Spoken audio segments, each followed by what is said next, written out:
హత్య జరిగిన ప్రదేశంలో నువ్వెందుకున్నావు? హే నేనెందుకున్నా, నేనున్న చోటే కూర జరిగింది. ఇంతకీ నువ్వు చూసింది ఏమిటి? ఆడికి పోయి చూసేసరికి ఒక్కసారి కరెంటు సాకుట్టినట్టేంది సారు. నా కండ్ల పడ్డ ఆ నిజం అబద్ధమైతే ఎంత మంచి గుండు. నా తండ్రి సంటోడు గింత ఘోరం చేస్తాడనుకోలేదు sir. Sir sir over action తగ్గించి కోర్టు వారికి జరిగింది ఏమిటో చెప్పు చాలు. నీ ఇంట్లో పీనగెల్లా మా అయ్యేస్తుంటోడు కష్టంలో ఉన్నాడని నేను ఏడుస్తుంటే నీకు యాక్టింగ్ లెక్కన కొడుతున్నది చూసినావా సారు? మొదలకి ఈ పొట్టాయన బయటకు పంపు గా అప్పుడు చెప్తా. తప్పమ్మా, నువ్వు అలా మాట్లాడకూడదు. ముందు జరిగింది ఏమిటో చెప్పు.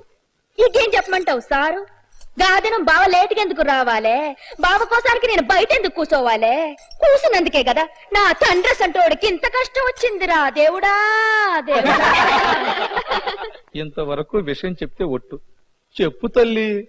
ఇప్పుడు నిజం చెప్పకపోతే న్యాయానికి అన్యాయం అవుతుంది, అబద్ధం చెబితే అన్యాయం.